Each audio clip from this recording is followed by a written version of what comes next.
Hi ನಮಸ್ತೆ ಎಲ್ರಿಗೂ. ನಾನು ನಿಮ್ಮ ಪ್ರೀತಿಯ Ramya. Welcome to my YouTube channel. ಬನ್ನಿ ನಾವಿವತ್ತು ಕಿನ್ವಾ ಬಿಸಿಬೇಳೆಭಾತ್ ಹೇಗೆ ಮಾಡೋದು ಅಂತ ನೋಡೋಣ. ನಾನಿಲ್ಲಿ 1 ಕಪ್ ಆಗುವಷ್ಟು ಕಿನ್ವಾ ತೊಗೊಂಡಿದ್ದೀನಿ. ಕಿನ್ವಾ ಬಂದು good source of protein, fibre ಜಾಸ್ತಿ ಇದೆ ಅಂತ ಹೇಳ್ತಾರೆ, ಮೆಗ್ನೀಷಿಯಮ್ ಕಂಟೆಂಟ್ಸ್ ಇರುತ್ತೆ, ಐರನ್ ಇರುತ್ತೆ. ಸೊ ಇದನ್ನು ಒಂದು ಸೂಪರ್ ಫುಡ್ ಅಂತಲೇ ಹೇಳ್ಬೋದು ನಾವು. ಇದರಲ್ಲಿ wide range of amino acids ಕೂಡ ನಮಗೆ ಸಿಗುತ್ತೆ. ಮತ್ತು 1 ಕಪ್ ಆಫ್ ಕಿನ್ವಲ್ಲಿ ನಿಮಗೆ almost 8 to 9 grams of protein ಇರುತ್ತೆ. ಇದನ್ನು ಒಂದು ಕುಕ್ಕರ್ಗೆ ಹಾಕ್ಕೊಂಡು ನೀಟಾಗಿ ವಾಶ್ ಮಾಡಿ ಒಂದು 10 to 15 ಮಿನಿಟ್ಸ್ ಅಷ್ಟು ರಿನ್ಸ್ ಮಾಡೋಣ. ಇದನ್ನು ನಾವು ರೈಸ್ಗೆ ಆಲ್ಟರ್ನೇಟಿವ್ ಆಗಿ ಕೂಡ ಯೂಸ್ ಮಾಡ್ಬೋದು. ಸೊ ಇದು ಕುಕ್ಕಿಂಗ್ ಸ್ಟೈಲ್ ಒಂದು ಸೇಮ್ ಇರುತ್ತೆ. ಇವಾಗ ಅಕ್ಕಿಗೆ ಹೇಗೆ ಡಬಲ್ ನೀರು ಹಾಕ್ತೀವಿ ಅದೇ ಥರ ಇದಕ್ಕೂ 1 ಕಪ್ಪಿಗೆ 2 ಕಪ್ಸ್ ನೀರು ಹಾಕಿ 3 ವಿಷಲ್ ಬರೆಸ್ಕೊಂಡಿದ್ದೀನಿ. ಇವಾಗ ಇದು ರೆಡಿ ಆಗಿದೆ.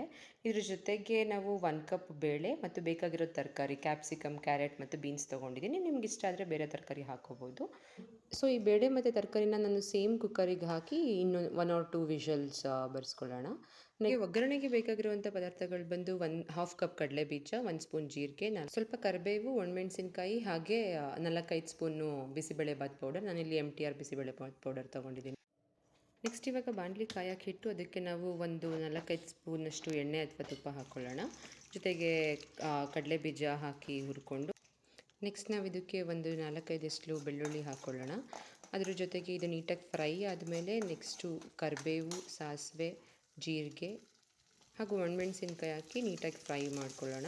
ನೆಕ್ಸ್ಟು ಇದು ಚೆನ್ನಾಗಿ ಸ್ವಲ್ಪ ಫ್ರೈ ಆದಮೇಲೆ ಇದಕ್ಕೆ ನಾವು ಅವಾಗ ಹೆಚ್ಚಿರುವಂಥ 2 ಈರುಳ್ಳಿನ ಆ್ಯಡ್ ಮಾಡ್ಕೊಳ್ಳೋಣ. ಆ್ಯಡ್ ಮಾಡಿಕೊಂಡು ಸ್ವಲ್ಪ ನೀಟಾಗಿ ಫ್ರೈ ಆದಮೇಲೆ ಟೊಮೊಟೊ ಮತ್ತು ಬಿಸಿಬೇಳೆಭಾತ್ ಪೌಡರ್ ಏನು 4-5 ಸ್ಪೂನ್ ತೊಗೊಂಡಿದ್ವಿ, ಆ ಬಿಸಿಬೇಳೆಭಾತ್ ಪೌಡರ್ನು ಹಾಕಿ ತಿರುಗಿಸಿ ಸ್ವಲ್ಪ ಹುಣಸೆ ರಸ ಆ್ಯಡ್ ಮಾಡೋಣ. ಹುಣಸೆ ರಸ ಹಾಕೋದ್ರಿಂದ ನಮಗೆ ಬಿಸಿಬೇಳೆಭಾತ್ ಫ್ಲೇವರ್ ಚೆನ್ನಾಗಿ ಸಿಗುತ್ತೆ, ಟೇಸ್ಟ್ ಎನ್ಹಾನ್ಸ್ ಆಗುತ್ತೆ. ಇನ್ನು ಸ್ವಲ್ಪ ಇದಕ್ಕೆ ಸ್ವಲ್ಪ ಹಸಿ ವಾಸನೆ ಹೋಗೋವರೆಗೂ ನಾವು ಈ ಥರ ಫ್ರೈ ಮಾಡಿಕೊಂಡು ನೆಕ್ಸ್ಟು ನಾವು ಆವಾಗಲೇ ಬೇಯಿಸ್ಕೊಂಡಿರೋಂಥ ತರಕಾರಿ, ಬೇಳೆ ಮತ್ತು ಕಿನ್ವನ ಹಾಕಿ ನೀಟಾಗಿ ಮಸಾಲೆ ಎಲ್ಲ ಹೊಂದೋ ಥರ ತಿರುಗಿಸೋಣ.